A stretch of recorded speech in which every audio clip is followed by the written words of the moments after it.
नमस्कार दोस्तों, मैं राजन तिवारी स्वागत करता हूं आपका इंडिया इनसाइट्स पर। आज हम लोग बात करेंगे ब्रजवासी की बंसी ने सबको नचाया।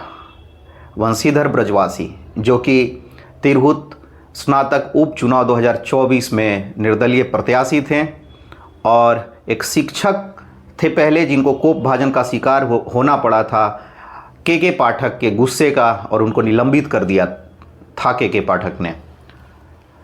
इसके बाद उनकी संघर्ष की कहानी शुरू हुई और उन्होंने निर्दलीय के तौर पर अपना पर्चा भरा। उपचुनाव में 22 वर्षों का यह गढ़, जदयू का गढ़, देवेश चंद्र ठाकुर का गढ़, ये जो गढ़ है इसको बंशीधर ब्रजवासी ने ढा दिया। कहा यह जाता है कि देवेश चंद्र ठाकुर ने लगातार जो जीत दर्ज किया उसमें बहुत ही धन और बल का प्रयोग होता रहा और एक लंबे अरसे से यहाँ जो 5 जिले पड़ते हैं तिरहुत निर्वाचन क्षेत्र में, स्नातक निर्वाचन क्षेत्र में, पूर्वी चंपारण, पश्चिमी चंपारण, शिवहर, सीतामढ़ी और मुजफ्फरपुर, कहा यह भी जाता है कि ये 5 जिलों में यहाँ के शिक्षकों का, यहाँ के स्नातकों का कोई भी सवाल देवेश चंद्र ठाकुर ने नहीं उठाया विधान परिषद में। इसके बावजूद वो जीतते रहे। तो ये जो बंशीधर ब्रजवासी की जो बंसी है जिसने सबको ललकारा है, क्या ये आगे भविष्य में भी बंसी ऐसे ही बजती रहेगी? ये भी एक सवाल है, क्योंकि जीतते तो बहुत लोग हैं, जीतते तो कई हैं और बाद में अपनी जो परछाई है उसको भी नहीं देखना चाहते, उसको भी भूल जाते हैं। तो बंशीधर ब्रजवासी जो शिक्षक संघर्ष की एक नई कहानी है, उनको चाहिए कि आने वाले दिनों में शिक्षकों और स्नातकों की बात को वो बहुत ही प्रमुखता के साथ में विधान परिषद में उठाते रहे। सबसे रोचक बात यह है कि इस इलेक्शन में, इस चुनाव में, जहां एनडीए ने पूरी ताकत लगाई, इसके बाद में राजद ने भी ताकत लगाई।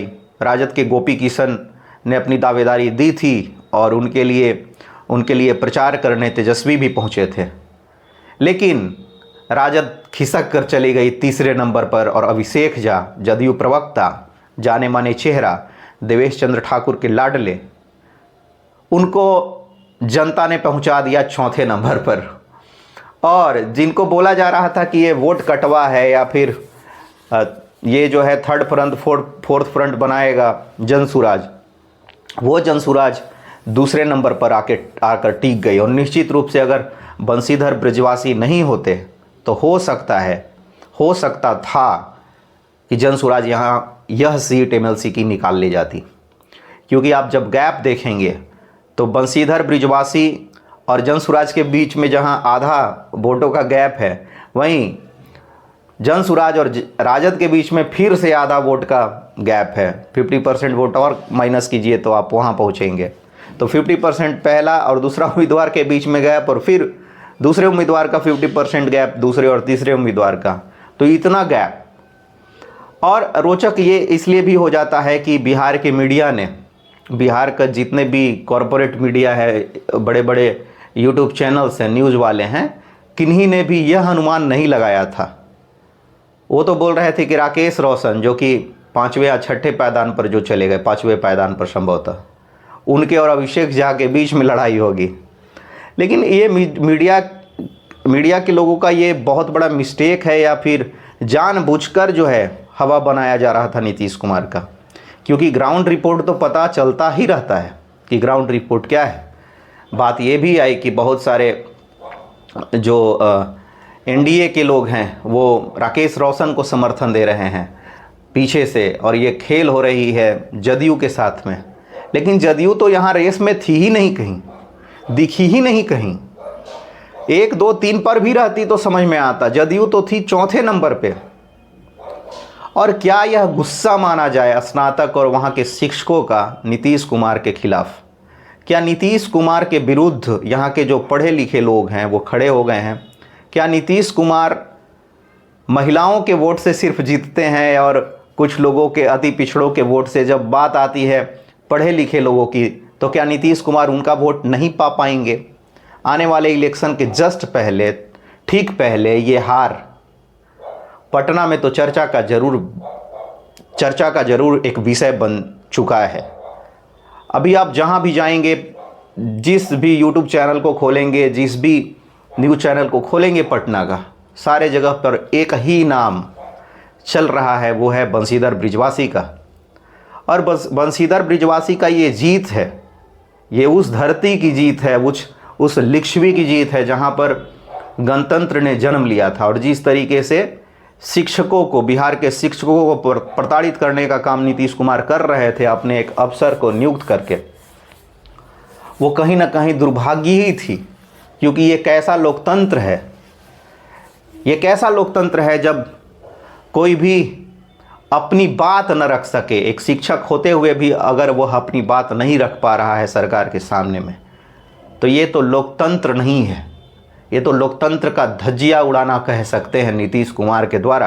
क्योंकि नीतीश कुमार एक ही बात जानते हैं, और वो है तानाशाही की बात।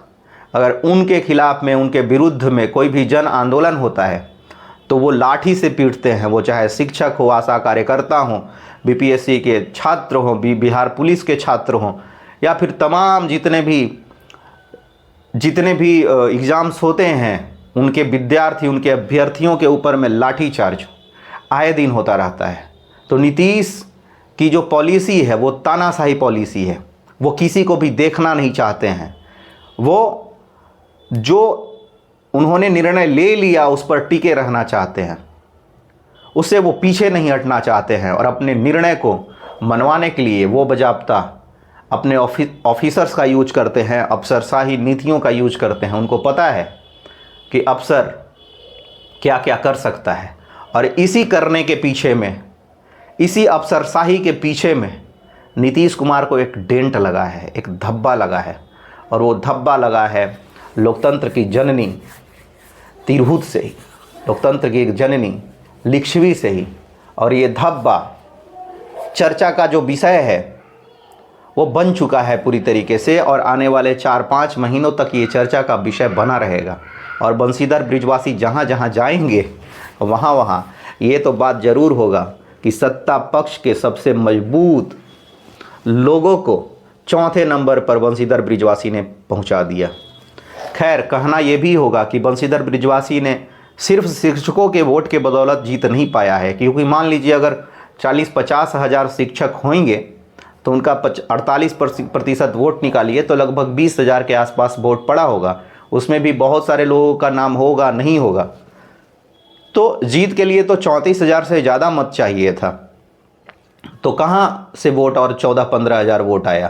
तो ये 14-15 हज़ार वोट वहाँ के स्नातक, वहाँ के उन लोगों ने दिया जो प्रतिरोध था बृजवासी का, उसको वो जानते थे कि ये एक लड़ाका आदमी है जो सत्ता के खिलाफ, सत्ता के विरुद्ध अपनी लड़ाई जारी रखे हुए हैं। तो एक इमोशनल कनेक्शन भी काम किया। जो पढ़े लिखे लोग थे उन्होंने भी बंशीधर बृजवासी को खुले दिल से लगाया। क्योंकि कहा यह जाता है कि पीछे के चुनाव में वहाँ पर पैसे चले, वहाँ पर देवेश चंद्र ठाकुर का पैसा चला, और कुछ जगह पर तो जनसुराज के बैनर्स और पेपर्स के साथ में पैसे पकड़े गए, ऐसा भी न्यूज आया। इसके बावजूद बंशीधर बृजवासी की जीत ने न सिर्फ शिक्षक आंदोलन को बल्कि बिहार में पढ़े लिखे लोगों के बीच में, बिहार के बौद्धिक जगत में एक फिर से नया बहस छेड़ दिया है। और ये बहस ठीक विधानसभा चुनाव के पहले आई है। और ये बहस का आधार यही है कि हमें अपनी बात रखने की स्वतंत्रता बिहार में है या नहीं, या लाठियों का प्रहार अनवरत ऐसे ही जारी रहेगा। क्योंकि बहुत सारी ऐसे शिक्षक थे और शिक्षिकाएँ थी जो समय पर स्कूल नहीं पहुंच पाई और जल्दीबाजी में कहीं ट्रेन से कटकर डेथ कर गई, कहीं सड़क दुर्घटना में मारी गई। उनका हिसाब कब होगा? उनके लिए कौन बोलेगा? उनके लिए कौन खड़ा होगा? और ये जो तानाशाही चल रहा था पूरी तरीके से शिक्षा विभाग का, आप रोज़गार दे रहे हैं तो आप भगवान थोड़े ना हैं। आप रोज़गार दे रहे हैं तो आपको समझना पड़ेगा कि मानव की अपनी स्वतंत्रता भी है, उसका अपना स्वतंत्रता का आप ही को हिफाजत करना है। आप ही कॉन्स्टिट्यूशन के रक्षक हैं, आप कॉन्स्टिट्यूशन के भक्षक मत बनिए।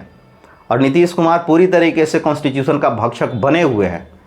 बिहार में जब कभी भी जन आंदोलन होता है तो ये सिर्फ एक ही बात जानते हैं, वो है लाठी की कहानी, लाठी का हमला। मोटे मोटे लाठी भिजवाते हैं और पिटवाते हैं लोगों को, और सरेआम फुटेज भी आता है, लेकिन कुछ नहीं होता। तो नीतीश कुमार को फिर से सोचना होगा, और कहीं ना कहीं जो शिक्षकों का गुस्सा था वो तो सामने आया है, और एक बहुत ही समय पर आया है, ऐसे समय पर आया है जब विधानसभा सामने खड़ी है, जब सारा ताकत आपने लगाया था एक उपचुनाव को जीतने के लिए और आप वहां हारे हैं।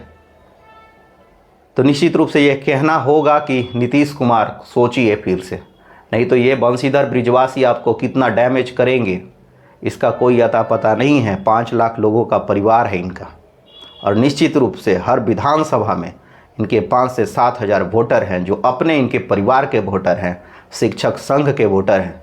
और 5-7 हज़ार वोट ये जो है 2 से 2.5% वोट हो जाता है, और ये वोट बहुत मायने रखता है। और ये हवा बनाने वाले लोग हैं, यही चुनाव कंडक्ट कराते हैं, यही चुनाव में सब कुछ करते हैं। तो आप इतना भी मत गिरिए कि इनकी बात न सुनी जाए। तो ये था हमारा आज का विश्लेषण। बंशीधर ब्रिजवासी से मैं कहना चाहूँगा कि आप भी अपनी जो बात है वो रखना ना भूलेंगे, सत्ता के अहंकार में चूर मत होइएगा।